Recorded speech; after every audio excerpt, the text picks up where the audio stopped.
Hello, everybody, and welcome to Rift Happens Season 2, Episode 11. I'm Justin, joined by my co-host to my left, I believe, over there, Lucas. Lucas, welcome.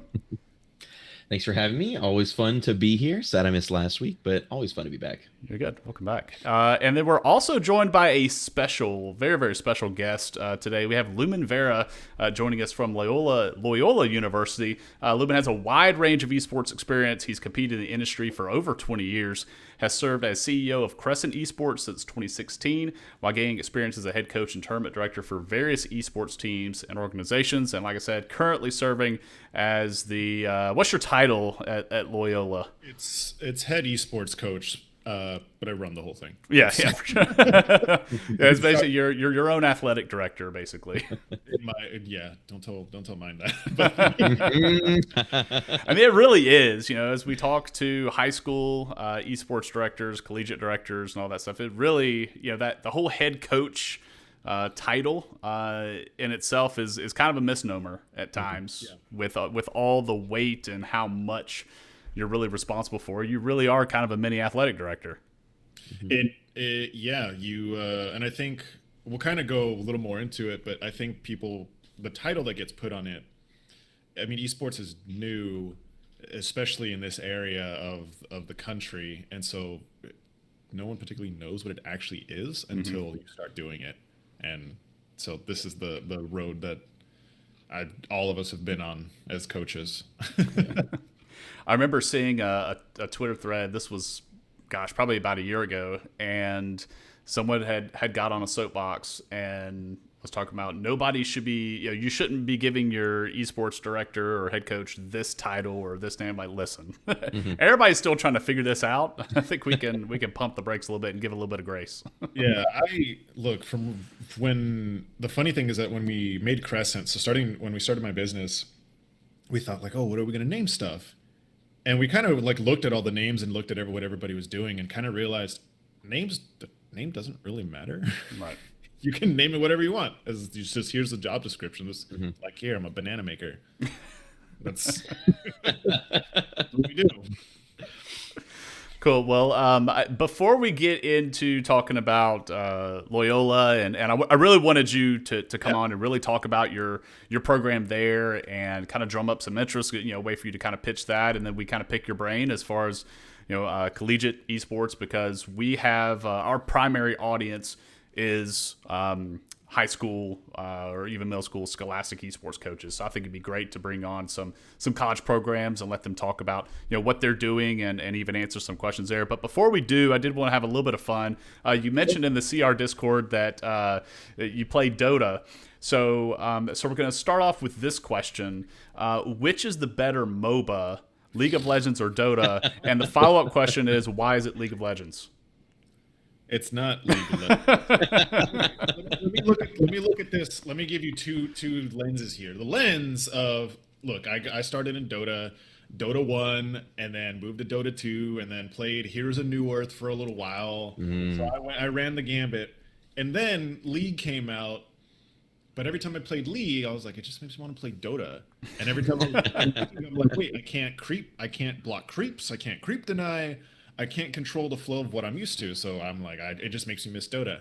Though, if I look at it objectively, League of Legends is much more of a streamlined game. However, I very much enjoy the complexity, the extra complexity, all the other awareness things that I had to pay attention to, the secret shops, the creep management, what jungle actually does. I have to pull creeps. I got to stack creeps. I got to run the economy a little better in Dota. Also, visually, Dota looks better to me than that. Really? Yeah, that's interesting. I mean, I think that's that's pretty common. It's just a preference, right? Like League of Legends is brighter, but like very cartoony. Dota looks a lot more like some of the more modern games that we're playing. Yeah, so it's more like gritty, real. It fits more. So it fits more of that WoW aesthetic that I grew up with. I'm like, I always think I'm playing Diablo when I fire up Dota. I'm like, this is what it looks like to me.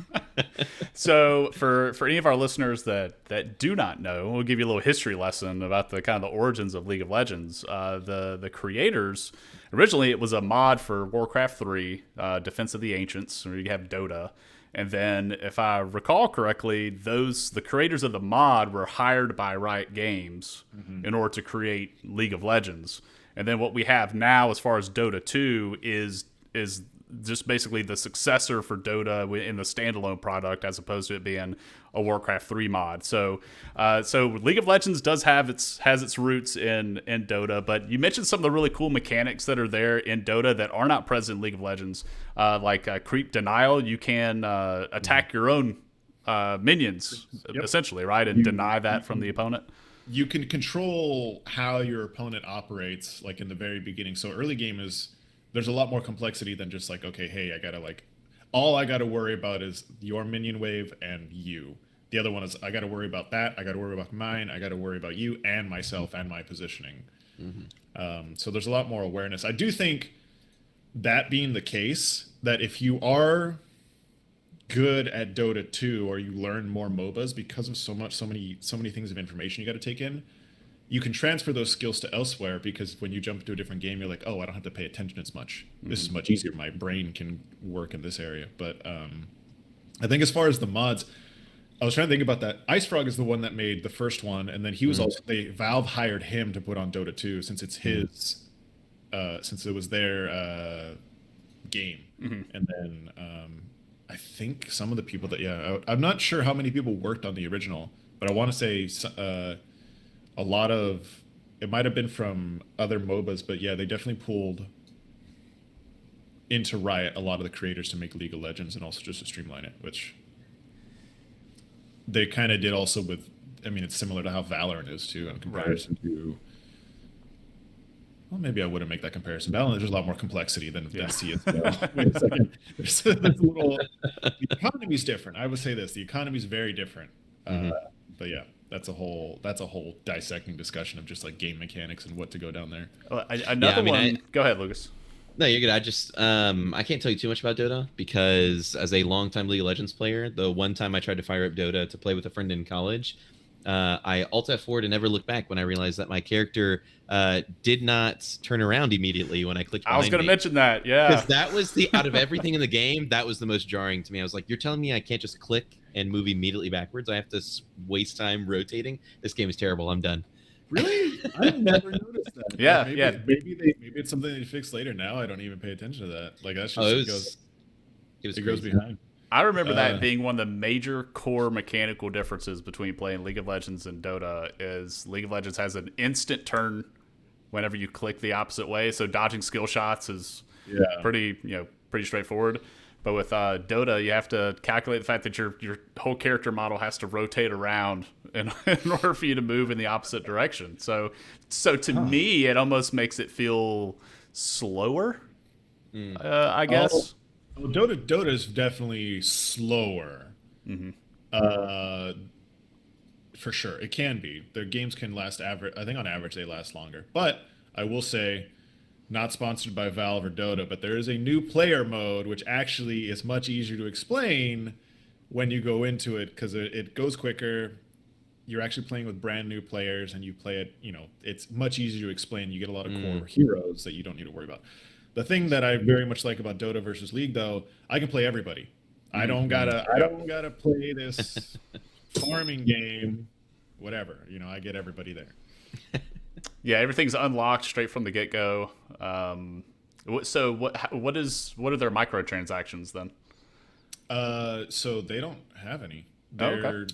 Actually, no, that's not true. Sorry. So Valve, the community makes these skins. So you can get skins on there that are like less than $1, and some of them look super cool. Some of them are also overly expensive. Some of them are like $500 for I don't know why. But the skins there are because Steam has their workshop. So people have been able to make their own skins just like they do in Counter-Strike, where you make skins on the guns and stuff. So the community has created their own economy, and in that, the way that it works is the more you buy skins, I think half the money, at least a percentage of the money, goes to the Dota 2 International. So and so, I mean, that's how you have $40 million. Yeah, I was gonna say their esports scene, they do give away a lot more money. I would say, I think on average, when you compare their international tournaments throughout the years. They've given away more money than Riot has, if I remember correctly. I will say I'm not at like I used to be this way because someone kind of said it in chat that's how I used to be. So I used to very much be more like like league. I don't like league anymore. I mean, it's not. It's just different. It's just a different thing to get used to. There's again less things I got to worry about. There's a talent tree now, which well, it was always been there, but to me, I'm like, oh, that's something I didn't really think about. Um, so there's there's just different stuff to worry about. That's all. But the kind of the proof is in the pudding there. Like that's why it has such a big scene. It's one, it has a lot of support from the community. It has a lot of support from the developer. Dota has a lot of support from the community and some support from Valve because Valve is more hands off, except for when it comes to TI. Well, I think we can. I guess we'll just say we agree. It comes down to personal preference. But there, as you said, there are a lot of diehard fans either way, I'll be thinking about Dota in the back of my mind. All right, so let's go ahead and get into some really cool conversations here. We'll let you talk a little bit about Loyola and yeah, and kind of pitch that to our coaches here, and maybe this will give them. The idea is give them another avenue, right? Another resource for their students that may be graduating, or even juniors or sophomores that are already starting to explore that realm. So, can you go ahead and give us like an overview of Loyola University out of New Orleans? Sure. So, like you said, yeah, Loyola University, New Orleans is based out of New Orleans. There are a few others off the top of my head. I don't know them, but it's a Jesuit school, private school. It's a beautiful campus. I went to San Diego State, so San Diego State has a bigger campus, but to me, this seems like a very nice campus to just sit around and be. There's always a lot of stuff going on because it's a musical campus. There's a huge music program. So when you walk around, people are playing music, doing art. There's concerts going on. The student life is active. So if you're looking for a university that has stuff to do, this is the place to go. And as far as the size of it, it's not crazy huge. I think it's like maybe like 5,000 students, half of that being graduate, half of that being undergraduate. Some of the more popular academics are computer science, music, business. We just launched, I believe, a new nursing program. And you're going into a city that's known for its food. And it's so here's the thing, and like the food at Loyola was actually is surprisingly really good. They have their general like Subway and their little like food court, but they have this buffet, and for students there's a meal plan. I think for staff if you get like a discount. Nonetheless, it's like a few like $10-12, but like it's delicious. It's really really good. It actually has like a large wide variety of different foods, healthy, less healthy, but like I was kind of blown away by it because I was like, yeah, okay, this is like school food. I've had school food. I know school food, but I was like, oh wait, this is actually legit. Okay, cool. I want this. But the campus and the school and everything, to me, it does feel like an actual school and like group in a community that actually cares about the people that are involved in it. And I'll, kind of be more transparent about this. It's why I actually accepted the position here. For me, when they brought me in for the esports program, my big thing, and I'm kind of jumping ahead on a question here, and I'll touch base and I'll quickly go over there real quick and then come back. But for my big thing when it comes to esports within the scholastic space, colleges, high schools, a lot of people are kind of iffy with how it runs, and to put it plainly, a lot of people don't know what they're doing. And not to say that I'm this crazy expert at all. Like there's still things I'm learning as well. But esports is a community. That's really what it comes down to. We're people that just came together to play games. That's how leagues started. That's how competition started. It's just a couple of people that came together and were like, yeah, let's see if I'm better than you. We go back to the days of the arcades. Those were the turfs. That's how it ran. And you created those communities, you made those people. And it's that gets lost when you're doing it for a bigger entity.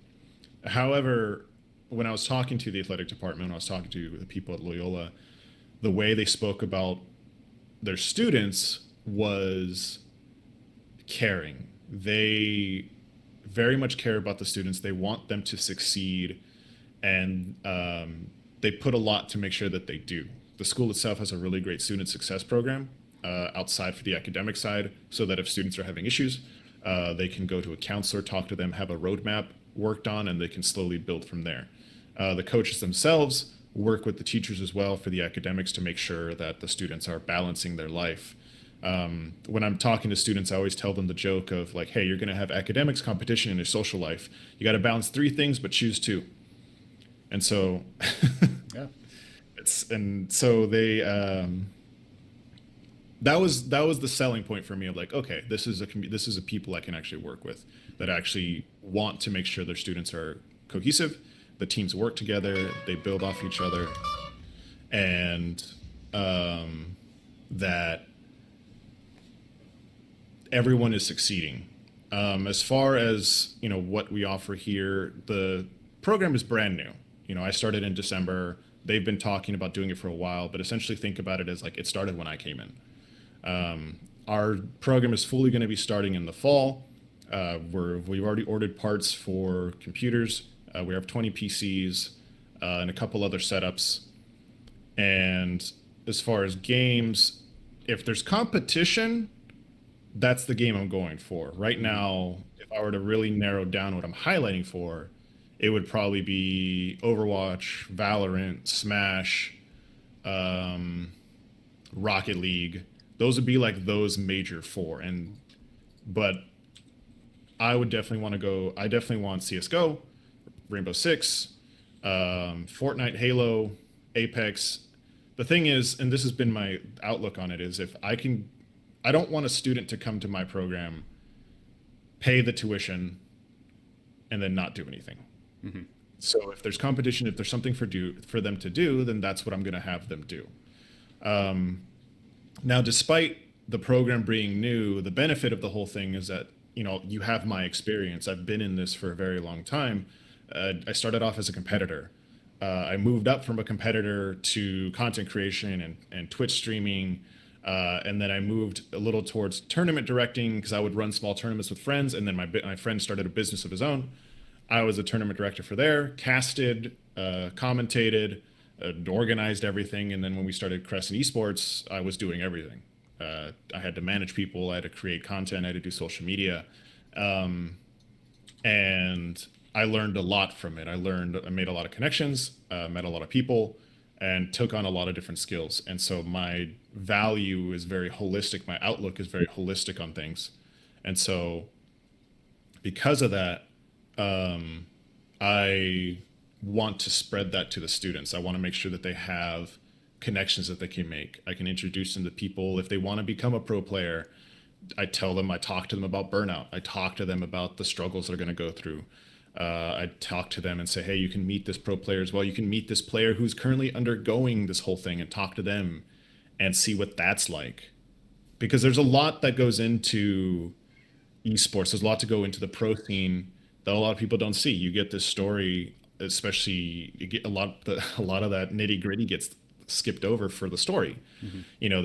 Maybe you get the main thing of like, oh, they came from nothing and became a pro player, but there's a lot. There's a lot you have to deal with. There's a lot of mentality that you have to have, and as an individual, you have to be pretty well rounded. So that's why I take this approach. As to why, whenever they go pro, if they tell me, hey, coach, I want to go pro, I'm going to say, cool. That's what I'll focus you on. However, you're also going to touch doing social media. You're also going to learn how to brand manage. You're also going to learn how to coach. You're also going to learn how to cast, how to do tournament directing, because at some point, you're going to have to know how this works so that when you're on stage, on the big stage for FaZe or whichever organization you're trying to get into, you understand what's in front of you. And working in the pro space, it's frustrating to see high level players shut down because they didn't set the right expectations. They didn't get told, they didn't get that support. So the short end of it is that what I offer, and the best part of it, is the major support factor. That you're going to make sure you're going to get the support that you need to get to where you want to go. If you want to do tournament directing, even if you don't want to do esports, there's a lot of a workforce experience that you can get, a lot of hands-on experience that you're going to get, because that's what esports does. It's a social, it's just a vehicle. Competition, I would say, is like 15% of it. Most of it is you're doing other stuff. You're gonna have to learn the business side of things. You're gonna learn how to do social. You're gonna have to do management. And so this whole thing that gets kind of put under the rug, that a lot of parents and even I would say an older generation looks at like, oh, you want to play video games the rest of your life? And it's like, no, that's part of it. Here's what you're actually doing. And when I talk to parents, and even when I'm preaching to the choir, people are like, yeah, there's a lot of things I learned as playing in esports that I didn't think was important. Like, just to give an example, building computers. Mm-hmm. It's the reason I know how to do it, because I was like, how do I get more bang for my buck? How do I make sure that I'm paying for what I need? How do I know what parts to fix when something goes wrong without having to just buy a new computer? And I know, for the majority of the audience here who are high school coaches, that's maybe a lot of you being like, well, yeah, duh. That's exactly what we try to tell our deans, our everyone above us. So we try to tell the parents. And the other, aside from that support, we do offer scholarships. They usually range, the average is usually between like 20 to 30,000. And they can just go up from there. It's on two major factors. One is academics, and the other is competitive. So basically, for me, I want to make sure that students can keep a 3.0. And if that goes under, that's not too much of a problem. As in, like, all of a sudden the scholarship's going to get pulled from underneath. But what it is that that's a conversation that I say, hey, what's going on? What can I do for you to help you? What can Loyola do for you to help you? Do you need to be benched? Do you need to take time? Because again, that's that burnout conversation. And I think that's for sure a conversation that I would say for coaches, high school, college, anyone needs to understand that burnout is a real thing. And all of us have had it in the various things that we've done. But it's difficult to be okay with when students are wanting to compete, when you're wanting to go pro, especially because there's a mentality that gets taught around in just the public scene of, oh, you want to grind, you got to grind 24/7 if you want to make it pro. And it's like, no, you don't. No, you don't. Don't do that. Get out of that mentality. Stop that. If you want to do that, you're going to go nowhere. Time does not equal success. Be intentful on what you're doing, what you're working on. And if you're going to burn out, it's fine. Talk to your coaches. Talk about that. For coaches, talk to your students about that. Say burnout is a real thing. It's going to happen, and that's okay. As far as, kind of transferring over to like what I look for with students, the ideal feeling I want to give when Loyola walks into an arena is like, oh, okay, crap. Like, oh, it's them. They're here. Yeah, I want that. That's what I want. I want my students to be that good. Now, I'm not expecting the best of the best, because even in this space, it's still new. I know there are a few high school students and a few high school coaches that have been like bragging about their students. So for sure, like, I know within the scene that there are some like top-notch talent. But for me, the biggest thing I look for is compatibility. Can I actually coach you? Would you accept coaching? I'd rather have someone of a lower caliber skill that is willing to work on themselves and take critique and take that information versus somebody who is, well, I already know what I'm doing. I'm better than everybody. I know what I'm doing. Da da da da da. I've done that already. I've dealt with those kinds of people, and it's seeing where they're at now. They just flop. Like, that's it. And the thing with esports is that despite it being a very global thing, your name travels quick. People talk in esports. It's social media ran. Everything's a fishbowl. If you are having, to give an example, I'm not going to give their username, but There was somebody that I coached, top 500 grandmaster, made it number one in Overwatch, and their name traveled, all because their attitude was very negative. Everyone knew of them, and they would say, "Yeah, you're good, but you got a crap attitude." And no one wanted them. No pro scene, no pro organization wanted them because that's just too much hassle to deal with. That is something that needs to get hit on. Is if you really want to be part of this, you have to understand that this is bigger than you, and it's always going to be bigger than you. And for you to make a ripple in the ocean of esports, you got to step above a lot of people, not only skill wise, but attitude. Like, you have to really shine and be able to pull people together. That's why numbers matter in social media. That's why social media is such a big thing. That's why Twitch streaming is such a big thing. Because if you can build a community off of your own personality, if you can build a brand and a reputation that people really, really want to be with, then any org's going to look at you and be like, money. That's money right there. That's who I want, because they represent really good opportunity. Yeah, for sure. I'm gonna interject for a little bit. They, we see that too with even the pro teams when they build, or pro organizations when they build teams. There are often times where they're going to bring in players just for the branding. You know, they don't even have necessarily the top numbers. Obviously, they're really good players, but they know when they're bringing in that pro player, they're bringing in that pro player's fan base as well. I've made mention this on the podcast before, but one of the things that my wife says, as far as like when she's doing like hiring and stuff, is kind of exactly what you said. Like, I can teach you how to do some of the things that this job requires of you. So I'm not necessarily looking for somebody that's going to come in and automatically know how to do the job, but I can't teach you character. So if you've already got character, that's great. I can teach you the other stuff. So she's really looking for people who are coachable, who are willing to learn, who are, malleable and things of that nature. And esports really is no different. Lucas, I know you had something. Yeah, so I just wanted to kind of ask a follow-up question to that. So, you talk about how specifically with your team, you want to bring in players who aren't just good, but are willing to put in the extra work outside of that to become essentially, a household name, right? Like, you want, if they want to become a pro, then you're going to help them on that path.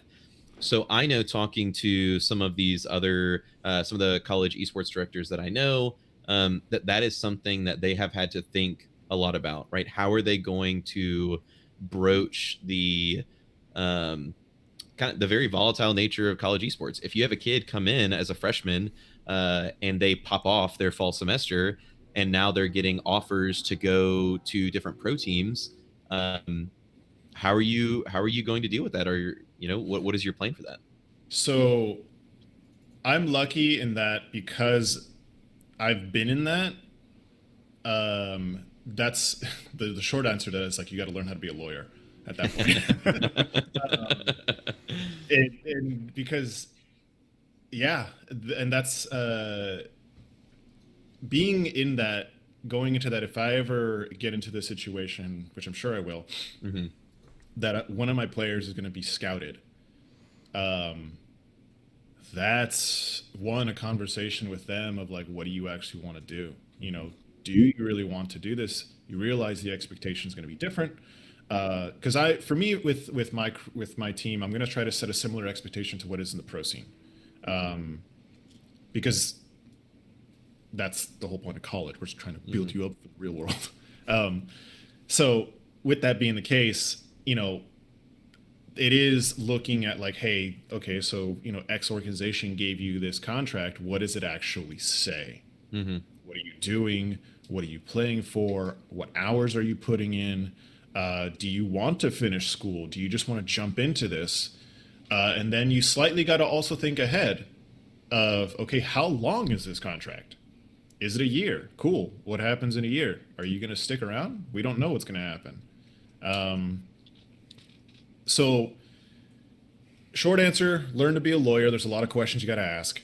Mhm. Long answer is there's a huge discussion to be made, and here the expectation. You're right. It is a very volatile situation. It's not. I guess to give a comparison to traditional sports, it's like, hey, you get signed on as a player, and then maybe you just stay benched the whole time, and then there Mhm. you go, you're not there anymore. Like, so if that happens, that's just kind of learning that scene. I would say for college coaches and even high school coaches, go to step into the scene a little, like look at how organizations are doing what they're doing, look up the esports news of what's going on in the global landscape, because that's what the students are going to run into. You know, these are the things you're going to have to know. Is Cloud9 trying to build a team? Is this new game going to be this new esport? Does this game actually have a competition? Just to give examples, like when Valorant came out, it was Riot made. So so just as players and people coming into it, knowing the success of League of Legends, there was a very strong trust in that, okay, Valorant's going to be an esport that's going to be Mhm. pretty solid. Riot is pretty hands-on with how they run things. Riot pretty much gave a roadmap. They've allowed the community to prosper and build their own thing, and then slowly now Riot is coming back in with their hands-on. I know they just released their college Valorant league, so that's them coming back with the hands-on and be like, all right, guys, we let you do it. Our turn. Using Apex as an example, Apex was amazing when it came out. Apex Legends looked great, felt great. Boom, everybody jumped in on it. Q, 3, 4 months in, nothing. There was Mhm. no competition. There were no lobbies. There was no way to do real competition. They had to make up some weird rules of using the public. Uh, like an example of this is you couldn't use a new account because that would mess with your MMR, thus meaning that you would get easier lobbies, thus meaning that you would have an easier time and your points would be higher. So you had to use the account that you signed on. Your account had to be a certain amount of time there. But even now, I know Apex came out with they have a circuit, but there's also, to be honest, there's not much there as Mhm. far as like competition. There is for content creation, sure, but being a pro Apex player has a very different meaning than being a pro Valorant player. So that's the long answer to that of like, what do you do in this situation? You got to know the scene. You got to know the lay of the land of what's going on here. Um, Cat's got to follow up. Yeah, and it's really tough too if you're in that situation as the director and you have a Yeah. student that's going to come to you, as Lucas said, the scenario freshman year, this kid still has 3 years of school left, and there's this opportunity to go and make money, Yeah. Mhm. as opposed to staying in school and losing money. Well, paying money. I'll say paying money. It's that's a tough sell because as adults on the outside, we're looking at it, kind of big picture, and okay, you need a fallback plan. You need to make sure that kind of do your research, do your due diligence, and look at everything before you make this take this plunge. But then at the same time, it's hard to argue. Don't hey yeah, just leave the money. Don't that's not that's not really important, because Mhm. at the end of the day, college is not yet the path to professional esports Right. like we see in other traditional sports, right? We do prepare them, and you touched on it earlier, and I thought it was really great. All of the different ways that you can get involved in esports. Yes, esports would not exist without the competition. At its root, we have to have the competition, as you said. About 15% of it. So yes, we have to have the competitive aspect and the game playing in order for it to exist. But we have to have everything else in order for people to even care about it or even notice Right. it. You've got to have the production, you've got to have the social media, you've got to have the brand management, all of these things.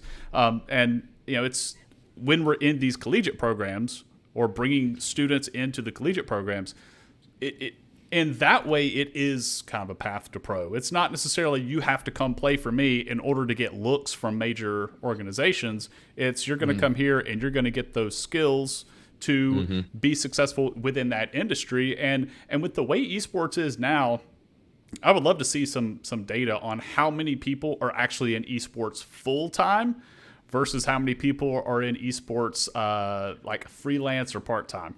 That would be an interesting statistic, because I would bet that you have more people not drawing money participating in esports or participating in it as a side gig. And that's really how a lot of people get started, is just that volunteer work and getting their foot in the door part time, trying to help make a tournament work. You said something earlier, and I want to hit it on a little more. Is that the amount of time, the thing, like you, and I tell this to the students that I'm talking to, and I've told this to the students, who are looking into esports. Do you need college for esports? No. However, you are setting yourself back because now you're doing everything on your own. You have to you got to learn how to build that brand. You got to learn how to build that TikTok, that Instagram, that Twitter, that Facebook, that what other social media are out there. Twitch, MySpace, YouTube, MySpace. Zanga, you got to bring out those.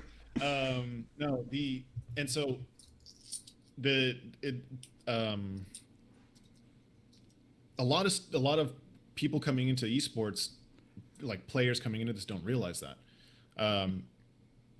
And so that's kind of the thing I tell them, like, look, yes, can you do this by yourself? Do you need to come to Loyola? Do you need to go anywhere else? No, you don't.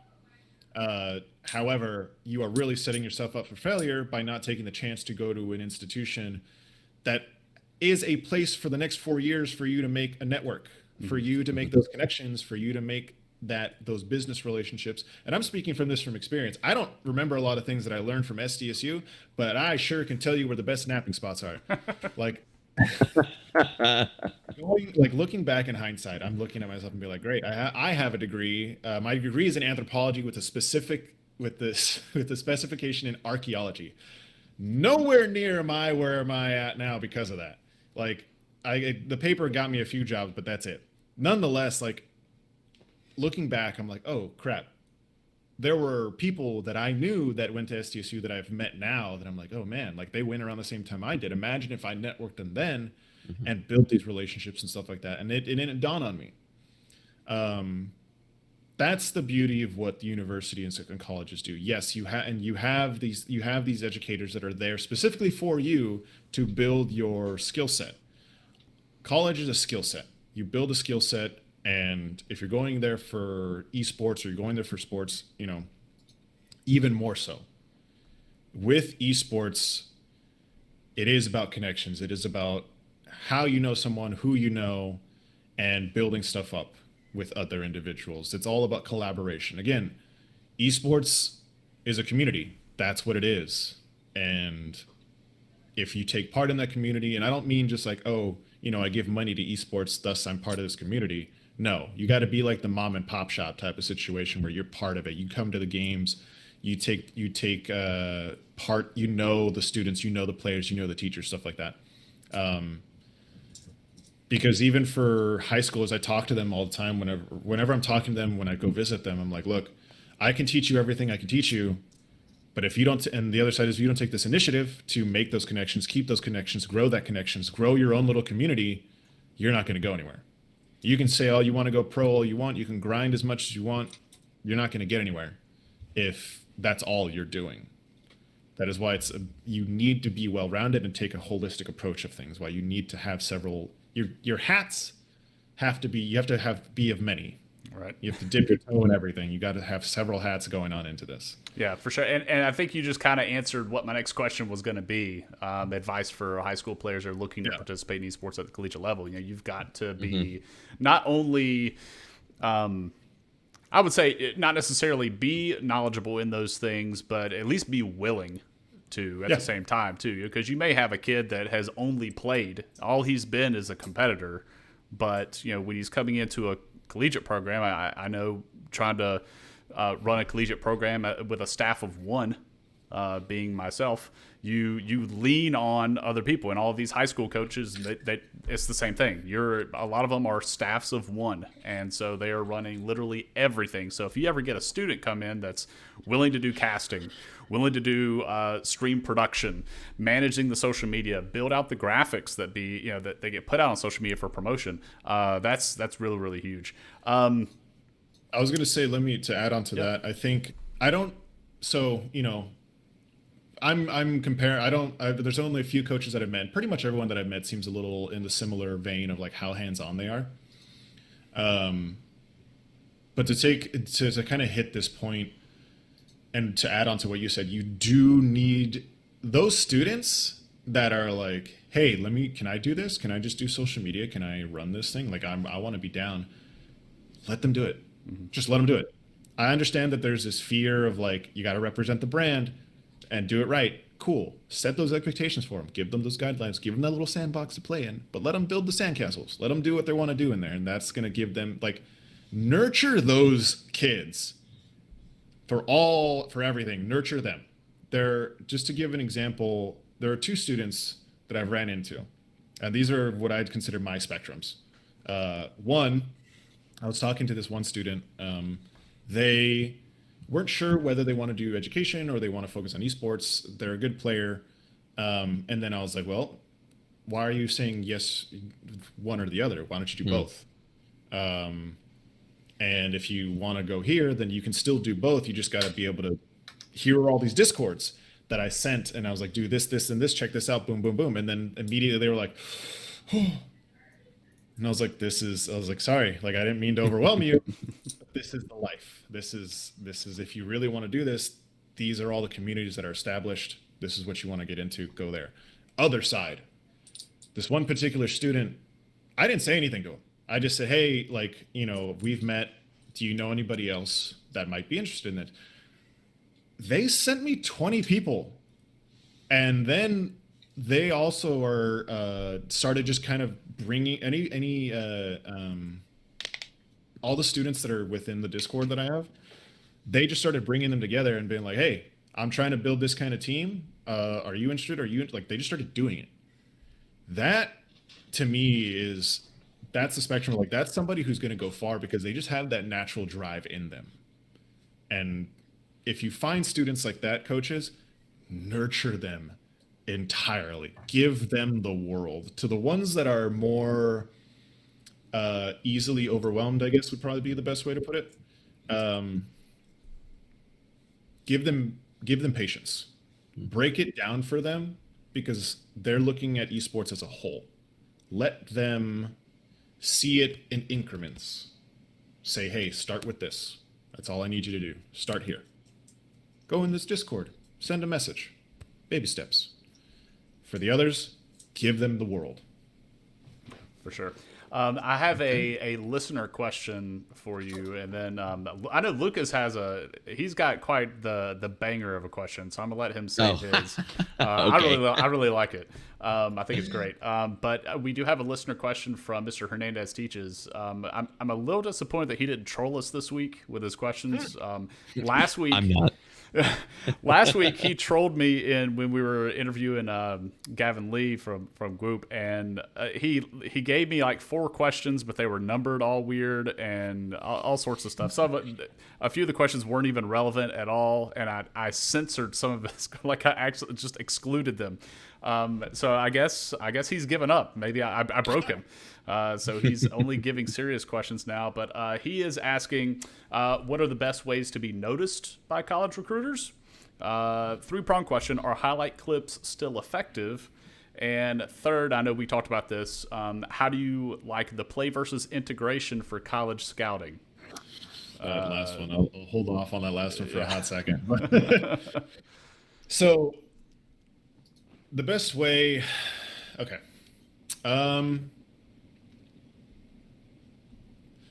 This kind of divides one of the other questions that I know we kind of talked about, like the challenges of scholastic esports right now.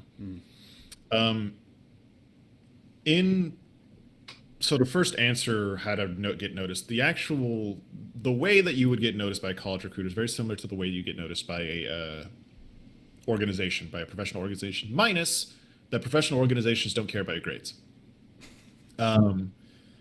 College recruiters just kind of narrow down to look at two things: grades and your competitiveness.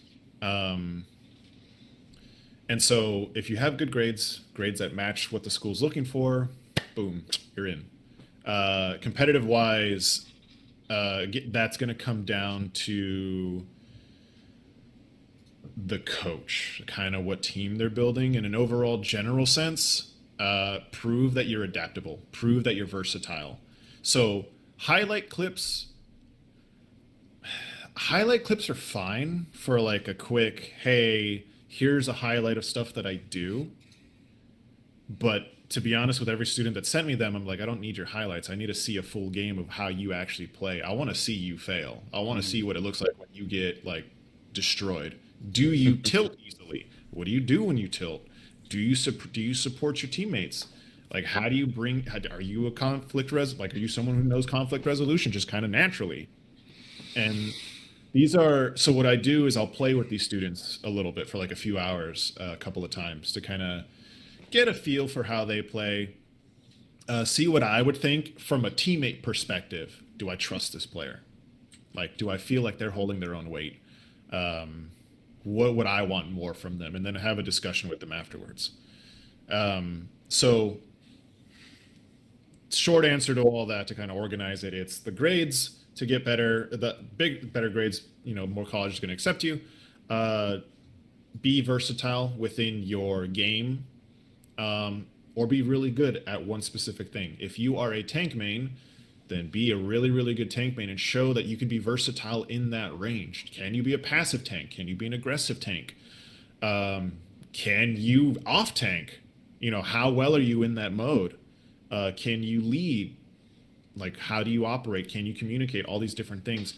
Basically, it's if I'm telling younger students, I'm going to say, don't look at college recruiters as like, okay, these people are going to lead me and do that. Treat it as if you are the one looking for teammates. Mm-hmm. What kind of teammate would you want? And then be that teammate. Because that's who you're going to work with. When I talk to students, they're like, I tell them like, what kind of teammate? Like, you've played pub stomps, you've done ranked. Tell me a bad team versus a good team. And so when they tell me the good team, I'm like, can you do that? Are you that kind of player? Because we're going to play and I'll know if you're not. Like, I've been here. It's fine. But if they're again, this comes back to if they're willing to work on it, then yeah, that's what they can do. The other way is that reach out to coaches. Again, feel free to email people. And for me, when I was starting, I was getting emails and I was like, ooh, like, who's this? Like, I'm looking for, we're looking for players, regardless of your rank. Your rank doesn't matter because you can always get better. Mm-hmm. But reach out to coaches and say, hey, I'm interested in your school. I want to have a chat and learn more about it. Because that's what we're doing. It's not as if we're this end all be all situation. Like, I still have to reach out to students and say, hey, I'm trying to sell my program to you and you're trying to sell yourself to me. So we're both trying to sell each other something. Mm-hmm. So yeah, it's So while we're on that topic, if they wanted to reach out to you, what's the best way for them to do that? So through contact info. Yeah. I can throw it in the actual chat. Okay. But so my Twitter handle is the LuluMeister. I have my email lmvera@loyola.edu, and then Discord, which is LuluMeister, no caps anywhere, hashtag 7779. Like, I'll type that out in the chat as well. And the touching a little bit on I totally just lost my train of thought in that like half second. I can help you out. All right, so we mentioned like highlight clips. So Mr. Hernandez teachers was talking about that, and you mentioned putting some of that stuff together. Gameplay with comms, definitely. We're going to see like a holistic picture of everything. Are there any other? I know you don't use the Play versus scouting tool like you and I talked before we went live earlier Right. about that. What other resources? Where would you direct students? If they kind of wanted to explore and just trying to get themselves out there, because there are some resources. Stay plugged in is being referenced in the chat. I think the guys at Spin are doing some really good things. So do you have any resources like that you would kind of direct them to? There is a, let me find it. There is a Twitter post that it's part of Stay Plugged In. I also, don't want them to be like that end all be all. They are a good place to start, I think, okay, these schools are having, they have esports programs, two, they have scholarships. So that's a good place to start. And then looking at any collegiate leagues, NACE being one of them, was ECAC being ECAC, another. yeah. Checking if your the school, because every student has maybe top 3 schools they want to go to. See if they have esports groups, see if they have esports teams already, and if you still want to go there, see if you can make it, because you can create your own program and then build your reputation doing that, and then that's going to get you way farther than being pro will, because you just started a program and you essentially are a CEO of a business.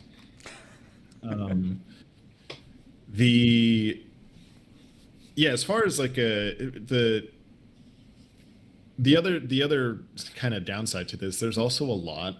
It's very overwhelming in the scholastic space.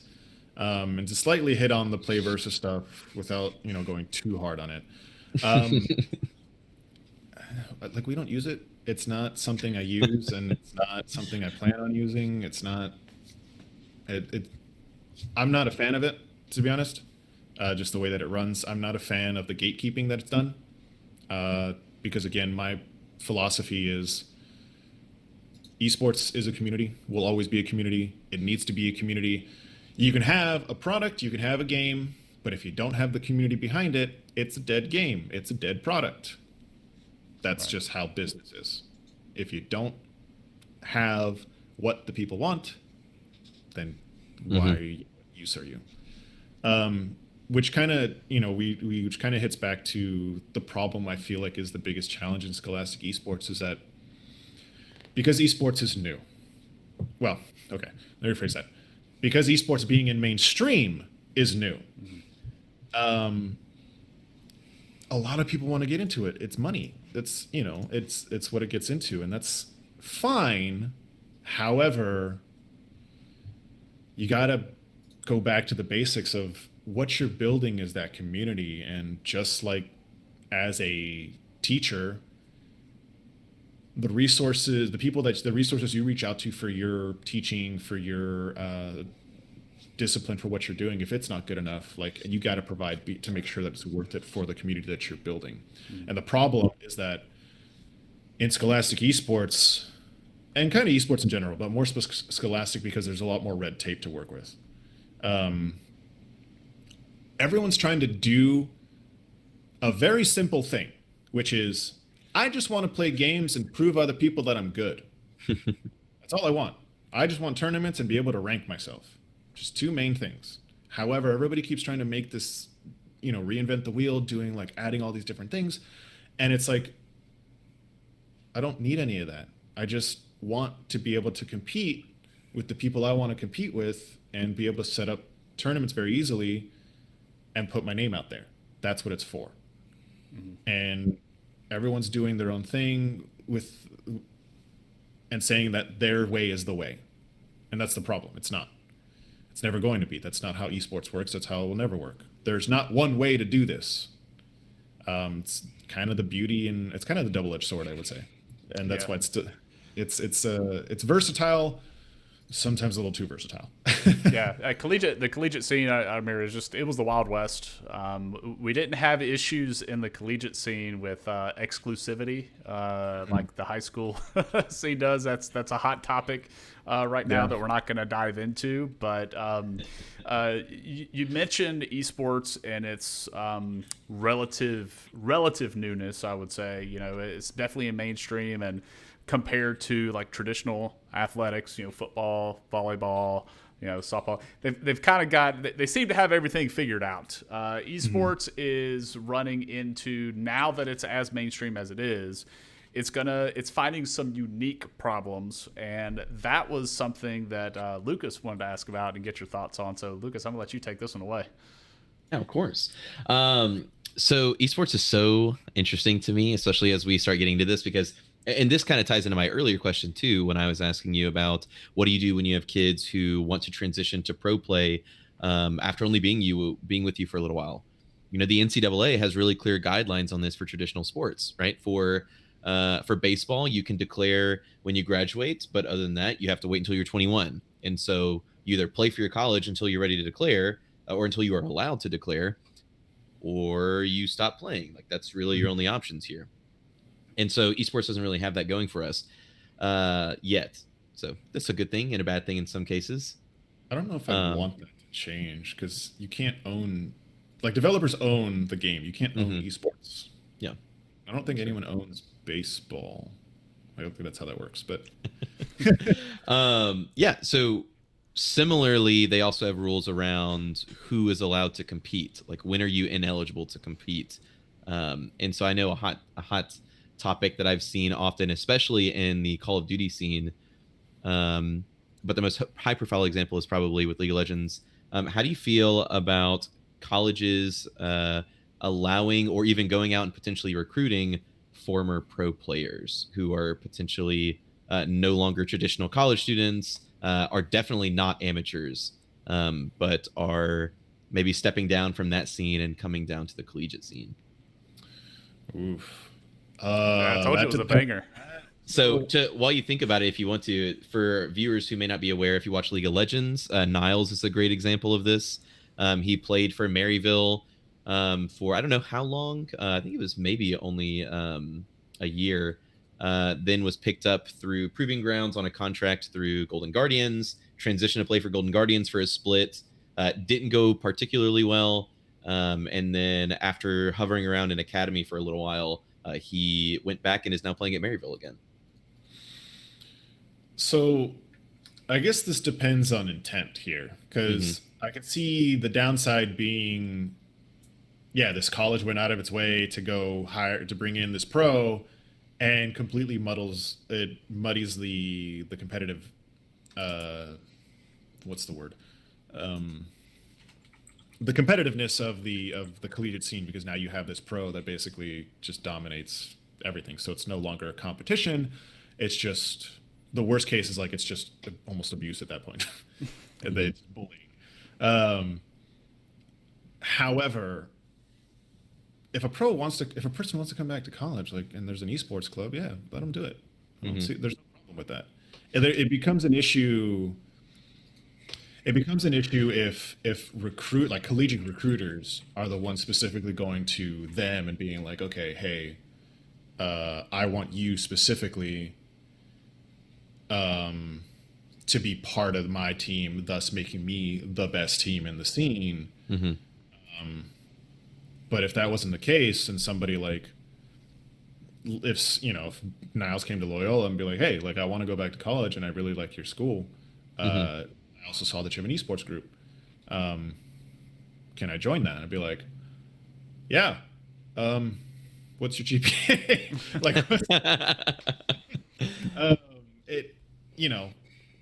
I don't think inherently, I don't think there's anything wrong with it. I can see how it gets muddied.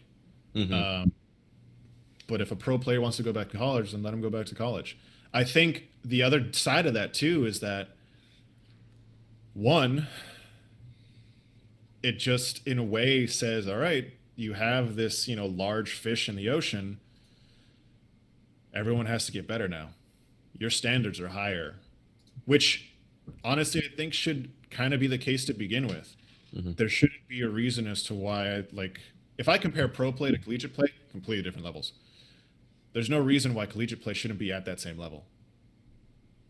And if it's at that same level, there's no problem. Basically, the issue is the pro is better than all the college kids because it's not being taken to the same seriousness as pro level is. So maybe a solution to that to help that situation is to really hit home like how actually serious this can be because I mean you have teams that are much more competitive than others already and there's no issue there. It's clear that there are some schools that are just like way above others. No issue there. That's no different. Okay, it's there's like there's a pretty thick line as the difference there, but at the same in a certain way it's not too different. Um, it basically says that you just got to up the level of players, Hmm. meaning there has to be more resources for coaches to provide for these students so that they can play at a higher level. There's got to be ways for them to practice at a higher level. Already, I know that organizations are working with schools to be coaching so that they can coach them specifically to be ready for pro play. Um, so that Yeah, I don't. I think it's tough. You know, and if Hmm. like you said, there are There are ways to rules. solve the problem. Yeah. It's not bringing a pro in isn't an issue if it's like, yeah, this person wants to come back to college. Like, I'm not gonna. What am I supposed to tell? Like, if I met Niles, I'd be like, nah, don't. No, you're not allowed back in college because now you want to come back. You already finished. It's like, no, just Hmm. let them do their thing. Yeah, I mean, and like I said, esports is in this interesting space, and we have it in chat too. I mean, you could legit have semi-pro or even amateur high school kids competing for an organization, on a team, but then yet they're also playing on high school teams. Yep. And unfortunately, there's nothing really to stop that. And do you want to? I mean, should we? I mean, it's you. I don't. I think it's kind of silly to go back. Well, it's not fair. Well, I, sorry, there's I don't. Yeah, I don't think so. Here's the thing. I don't think we should because that's what makes esports. It's online. It's a Hmm. possibility to be online. It's a little more freeing. It's not.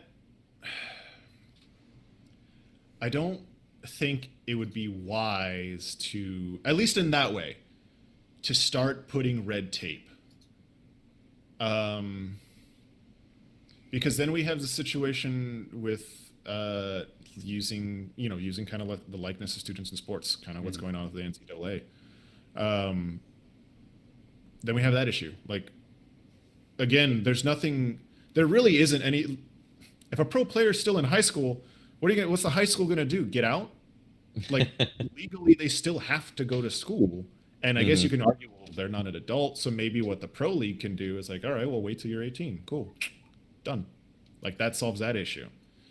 There are ways around it. I don't think using the reasoning of like it's not fair that they have a pro player. Sorry, get good. I don't know what I want to need to tell you. Well, I think it does muddy it a little bit when you start looking at this kid's making money. He's Yeah, getting money to play for an organization, but yet Hmm. he's also playing at the high school. It's kind of the I don't know, but it's just so different because we don't have Major League Baseball players at 17 years old also right. playing on their high school baseball team. Correct. And there, I think, what is there? Are there age restrictions when it comes to traditional sports? Lucas could probably tell you more than I could. Um, so what? Can you repeat that real quick? Are there age restrictions when it comes to if somebody wants to play in the like a pro traditional sport? I don't think so. Let me think. I know that there are rules around when you're allowed to be drafted. Hmm. For example, like football, you're not allowed until you have competed for 2 years in your traditional sport, right? Like you can, or 3 years, right? You can declare at the end of your junior year, at the end of your senior year, and Right. you can go. But like you can't go as a high schooler straight into it. Mhm. Baseball, you can. I already mentioned it, but you can declare for the draft when you graduate high school, but if you don't declare then, you can't declare until you're 21. Trying to think of, I don't know what basketball is. I don't follow basketball close enough. I think, yeah, because I think like Kobe Bryant was drafted straight out of high school, if I remember correctly. And because I remember my students would grab onto that and be like, "See, I'm gonna do it. I can go pro right out of high school." Yeah. I'm like, listen, the 0.001%. So I think they've tweaked their rules a little bit. Yeah. But I know the majority of the conversation there is around the amateur aspect, right? Like college wants to stay for amateurs in traditional sports. So if you play, I want to say that if you play minor league baseball, if you declare at 17 after you graduate, or 18 after you graduate, whenever how old you are, you get signed to a contract and you get paid to play. If you go back to college later on because you wash out of the minor leagues, you can't compete for your college team. So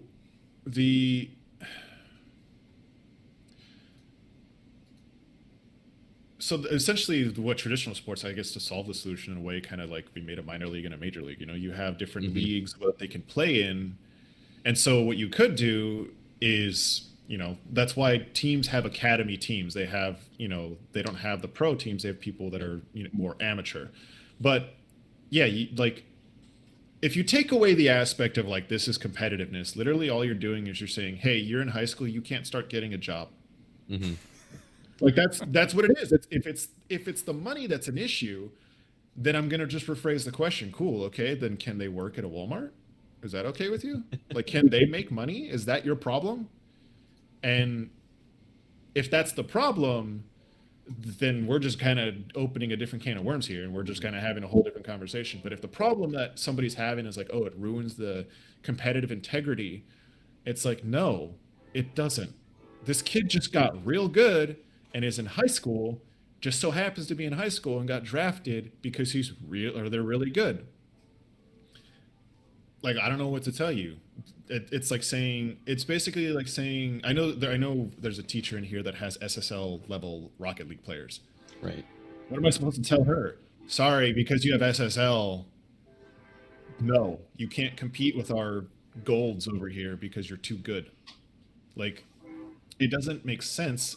There are solutions that you can do. You can say, okay, if you're at this level, then we can create a league for you, specifically for, that high. Maybe diamond grandmaster up, so to speak. That's a solution. I don't think the solution would be taking away their ability to go pro, because that's the beauty of what this is. You show off yourself, and if they want to do content creation, it's kind of a similar thing. Like, they're going to start doing it at a younger age. There's YouTubers for like 16, 17. I think on that end, that comes also to the other side of, as adults, to talk to them about like, hey, this is what the internet's like. You got to be ready for this, and this is what it's going to be like. I think that's kind of the thing I sometimes tell parents of, like, if you're worried about that, you got to learn the internet, man. As kind of in that same conversation, we talked about the player that was playing pro and now he's going back to collegiate. We're even seeing some collegiate teams in Proving Grounds, which is the amateur tournament. Yes. So Maryville actually has two teams in the in Riot's, I guess, amateur tournament. Now, I don't think that the I don't know, what do they get if they win Proving Grounds? For winning Proving Grounds, let me think. But they're competing against other professional, like old pros that are on like amateur teams now. Yeah, well, and I know that there was a huge deal. Like, Maryville made a big production out of it when they beat 100 Thieves Academy, because it was huge, right? Like, they're a college team and they just beat a pro team second team. Like, that's nuts. Yeah. But I do believe, so for 2022 spring, there is a cash prize. First place is $30,000. Second place is $20,000. Third place is $15,000, and fourth place is $10,000. Wow. Someone's asking the question in chat. This is a good question, and this is I'll go ahead. The question is thinking about like actually signing and being paid for competing. So that comes down to your signing a contract. That if bare bones, that's what I'm looking at when I see that question. Are you okay? Like, is a student able to sign a contract of that level of what it is?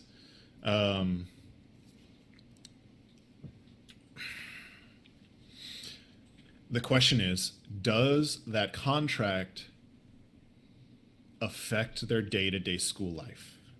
As in, is it going to prevent them from being a student? Because in that aspect, all it means is that if it wasn't the contract portion, all that would mean is that they're just getting more resources. They got better coaches, better teammates, more opportunities to compete at higher levels. So I think that kind of comes down to like that is kind of a weird area because it is more of a. I mean, we look at it because they're young, right? Like that's the whole thing, and so maybe instead of having them be okay with signing things and being part of an org immediately, I think you kind of I look at OWL and see what they did. Their requirement was 18. I think maybe you just put an age limit and say, hey, like if you are going to sign this, you need to be of age. That was our ruling for Crescent because I didn't want to have to deal with minors. Yeah, I think it's weird too because esports doesn't. There's not this broad across the board understanding of what the leagues really are. Like, what is the distinction between a scholastic league and an esports org? And like, can we like get some of that in like on paper somewhere? Because like even in disc golf, like Luke's and I play disc golf. If you cash playing in open.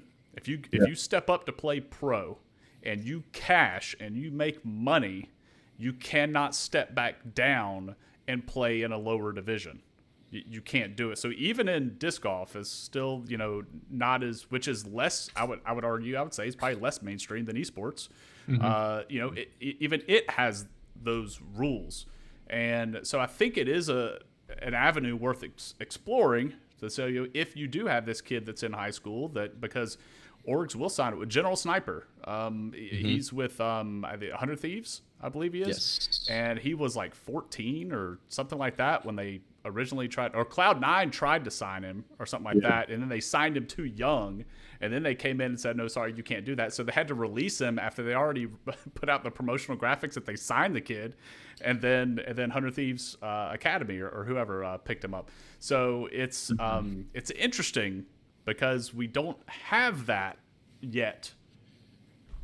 I think in that aspect, like again, there's not because in esports, it's not really no one really dictates ruling except for leagues. The leagues for us is like for NACE specifically is like you just have to be part of the school. You got to be part of a NACE school to compete in NACE. Cool. And you can be an online student. You can be an online student. Now the thing is like, but you are gonna. So okay, here's the other side too because so Maryville's playing both sides here. To use an example, they have a pro that went to them, but they're also playing in the pro leagues. Also, Loyola, because we're not limited to NACE, I have no problem going into a pro league. I would rather prefer it because then that gets their name out there to actual. Kind of sounds weird to actual leagues that matter. Like that's kind of what we need to build up to is that the leagues in the collegiate scene, the leagues in the high school leagues need to matter on the grander scale. Like it's cool to hear, as a coach now being part of the collegiate scene when I'm talking to teachers and coaches and they're like, yeah, like we won state and we have the number one players of the state. We have these top players. I'm like, great, that's awesome. But then in the back of my mind as well, it's like, okay, but can they upkeep that? Like they're good now, can they do it? And the question is, to them, if they're already that good, should they just skip ahead of the line and go straight to a pro? What's best for them? But it's not. I think inherently with the question of like, can a pro go back to college? Yeah, that's kind of what you're asking. Can a pro go back to college? And it's the worry of, does it mess with the integrity of the league or of the competition? then maybe the league has to make a ruling of like, okay, like if you are this caliber of player, then you have to play in the upper leagues. That's kind of like so. Let me use Counter Strike as an example because they did this with their something called Cal League, and they even do it with ESEA. They have open. So I'm going to go based on the old one because I don't actually know ESA entirely. They had open, intermediate, main, invite, and then professional. So you moved up the ranks in your own in this league to then prove yourself. So that's the solution, or a solution. I don't say if it's a solution, but maybe that's a solution to have, like, okay, we have these teams in college league A or high school league A, and they're open. They're part of the open league. Cool. They've done better. They've been winning. They won open league. Cool. They go to intermediate. Boom. They move to main. Boom. They move to invite. Boom. They go up and up and up. I think that having a ladder within the league is going to be a solution, because right now you don't. Everyone just competes against everybody. I think there needs to be, if this is happening and people are concerned about it, then you can create a subdivision. You can create a division within the league to help this situation out. Thus, for me, I know that has a really cool. That's another way to track your stats, because if I went to, I got all the way to M with my team, so that's like right a little before semi-pro. And I was talking to people, I was like Cal M, and they'll be like, oh, okay, like it perked their ears. It's kind of be a similar way to also manage recruiters, or to help with recruiters. Oh, this team is just, let's use NACE M or NACE I, and that's like, cool. Oh man, these are top level teams. These are top level players. They're all playing against each other. So, okay, can I? In order for that to happen, yeah, you would. This is going to cause some problems. In order for that to happen, would you need to have a centralized league that everybody competes in? So, I think Lucas sees where I'm going with this. Whew, hold on. Okay. In order to track it, all right. So, for example, if I'm competing in this, my local league, or this grassroots league that was started by a guy I know, like, yeah, I'm in this level in that particular league, but does that draw direct correlation to a more national league that's at that same level? You know what I mean? So if we're gonna try to compare players across the entire country or across the globe to try to track them to see at what level do they actually compete at, how do you do that with esports being as splintered as it is, as far as tournament organizers and leagues that are being run? So, using Counter-Strike again, there was another. These are community ran. Like, these leagues, I think, were community ran. I don't think there was a overarching person in there. So there's OGL. Mm-hmm. OGL was jokingly like the easy league. However, there was a comparison. OGLO was a little lower than Cal-O. But OGL-M was probably at the level of Cal-IM. So it wasn't like an official, this is what this means, but that's kind of what it was well known amongst the community of like, oh, okay, you're at this level. Okay, I can compare you to this. Cool, perfect. That works. So it's been done. The problem doing it here is that everyone's trying to do it themselves, to say like, we're the league that you have to join. We have all that, and it's like, no. And that's the problem, is that the people making these leagues aren't giving what the community actually needs. They're not sitting down and having a conversation with teachers, coaches, the schools, and saying, hey, like, what is working for you guys? What are you guys running into? What issues are you running into? How can we help you? What can we do for you? Mm-hmm.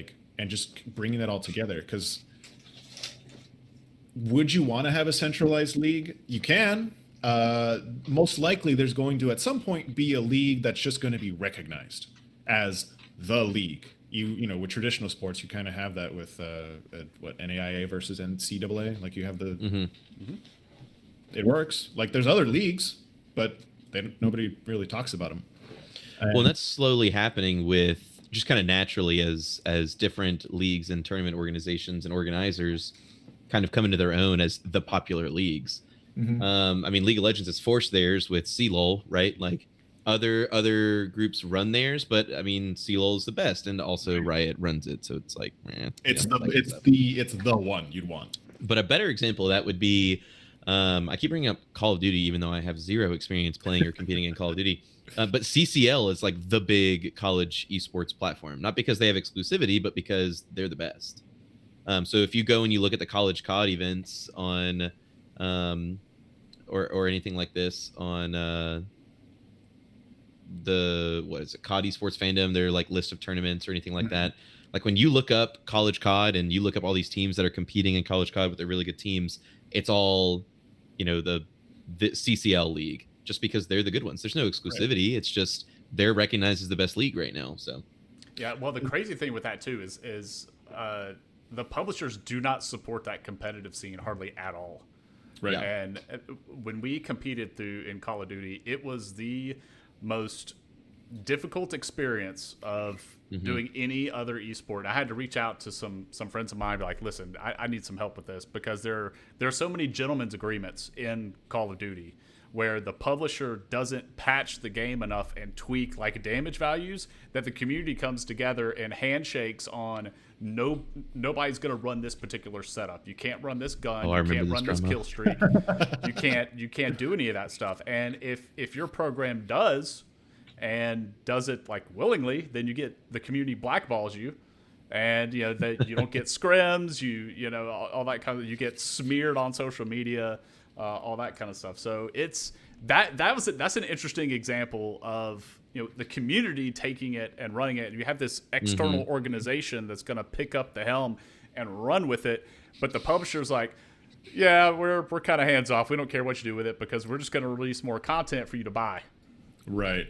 I think there definitely needs to be a balance. Like you can't just have hands off, let them do what they want to do, because then you do have issues like this where it's like a gentleman's agreement of like, yeah, we're just not going to use this. Then somebody runs it. Like to use Counter-Strike, we did the same thing. There's an item in the game. It's a shield. Everyone agreed, don't use it. It's illegal. Community agreed it's illegal. I think the league at some point, finally after a while, said, okay, it's illegal to use in our league. But nonetheless, in the very beginning, it's like, nope, we're not all using it. Of course, we ran into a couple teams that did, but it like. When it's coming from the community, it's running with the community. Ideally, that's best because the community knows what the game actually, like the competitive scene actually desires, and how to build to that. Does the community have the best business people? Not all the time, but it's ideally the best part about it is that they know what the competitive people crave, they know what the players desire, and they also know what the pro level looks like because they're in it. That's part of it. And that separates the leagues, these scholastic leagues, from these leagues that actually matter, like CLOL. You know, it is developer ran, but nonetheless, they know what their audience wants. They're doing it, and they change accordingly. CCL, community knows what it wants, and developers like, cool, you guys got it. Let's work for us. The scholastic esports needs to have people who are from the community build something for the community, and make something that makes sense, that follows similar rulings, if not the same, as Pro League. And I say similar because we're dealing with younger students, so there might be a couple of things that we got to change.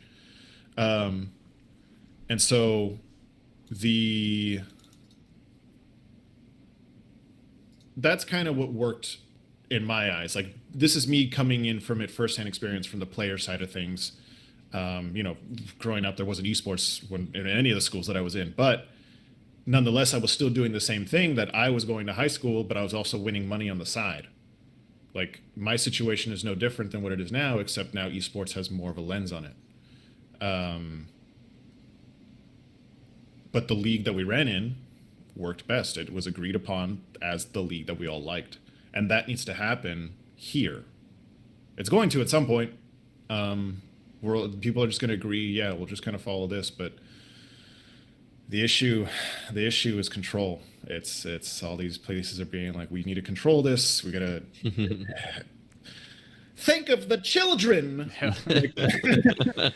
There's a lot of money to be made in esports right now, and there are a lot of organizations that are taking advantage of that opportunity, and basically any chance they can get, it's, you know, how can we profit off of this? How can we make money? And it's very, I guess it's different from something like the NCAA, which like the NCAA isn't going to, or the AHSAA, or you know, your state athletic association isn't going into the schools and asking the kids for, you know, like, hey, pay your state athletic association and things like that. But when you look at things like in esports with all these other leagues, it's pay to play, you know, and you've got to invest in us for our product in order for you to compete. Whereas in any other sport, traditional sport, you're a student at that school, you try out, you make the team, and you play. So and with all the leagues having different rule sets and things like, it's just so splintered and so fractured that I'm wondering if that is some of the things that's keeping it from breaking through to that next level, you know? So I would say it is, but at some point it's going to break through. Because here's the thing, and this has been proven time and time again with esports: you can't throw money at this. You can't. Gamers are extremely skeptical people. They now get a little more preachy here than I have been. All right, we're going to finish up with your sermon. Send us home. Give us the sermon. We've been fighting for this for a very long time. Gamers have been trying to make gaming mainstream and trying to been taken seriously for the various long time. And I'm going to die on this one particular hill, because this is, even language takes our side. Esports is no longer E-sports. E's capital S sports. Don't spell it that way. It's a proper word, as in if it's in the front of a sentence, it's capital E sports. It's just a word. Now, it's because we've been fighting for this for so long. We've been having to fight with our parents. Mom, I'm a gamer. Like, I want to do this. People make money off this. I know what I'm doing. Like, I know how to do this because of this. I've learned this because of this. And even now, parents are still being like, video games, why? You know, students are still doing that as well. And I'm sure teachers have I know some teachers have started to do it with the parents and the deans of, yes, esports is a very important thing. It's a growing thing. It's a thing that helps people become better individuals. It gives them skill sets. It gives them all these different things. Yes, they play video games, but are you really doing anything? Or like, what's the difference between you paying someone to go chase a ball? Like, thanks. It's less physically demanding, but extremely mentally demanding. And you can't deny the work that they put in for both. Now, with this whole thing, that being said, with these leagues coming in, they want to make money. They come in here and they're like, yeah, you got to pay us to play the game that you're already playing. And so that you can do the thing you want to do, which is, I want to track my stats and compete against my friends and like see if I'm better than them, if my school's better than that school. So you're saying I have to pay you for that? But I was already doing that. Why do I need you? And that's the thing. That's that last question. Why do I need you? I don't need you. The only thing right now that I feel is, I don't even say needed. Well, it is needed. The only thing that's very important to maybe what these leagues do is they give access to players, because colleges right now don't know how to pool esports players. It's not like traditional sports where I can go to, hey, this is a really good high school for basketball, soccer, whatever. They don't know how to do that, and it's hard to do that, especially because it's online. At some point, that's going to change to where you're going to say, okay, I know certain areas. Like, well, I know that because I'm in the scene. I could be like, yeah, I'm going to go to California if I want better players, because there's a couple of areas that I know are really, really good. I can go to New York. I can go to Florida. I can go to Seattle. But you can't do that with schools.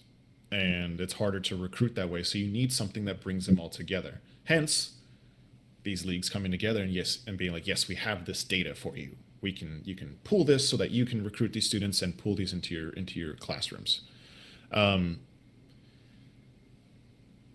if that's all you provide, then cool. Thanks for the data. Bye. I don't need you anymore. You have the leagues. So a league needs to still be there to provide that one service that they can all compete, that everyone's happy with how it's working, and it works in tandem with the future. If your league, just to give an example, Play Versus has Mario Kart. Doesn't work for me in college. That's not something that goes into the pro scene. Well, I don't need it. It's fun, sure, but it's not something that's ever going to really be used. There are fun side tournaments for Mario Kart, but it's not like there's a, riots running Mario Kart. The collegiate Mario Kart Invitational. And so that's kind of the thing. Like, what do you tell those students? Like, what do you do? What do you do in that situation? What do you do if your league means nothing later on? If what you're doing, the rules you're setting, mean nothing. So in the case of like, if you have rules that are different than a pro league, then a student's going to get used to a one way to playing, realizing that what they were doing meant nothing because they're going to be learning something else. So a lot of stuff needs to be built. There needs to be a pipeline that goes initially all the way from the beginning to pro. Now, for this to be successful, pros have to be organized as well. It's Wild West. We've gone over this. Wild West is going to stay that way for a little while. It's slowly becoming more organized, but we can come together here in the scholastic space because we all agree on one thing.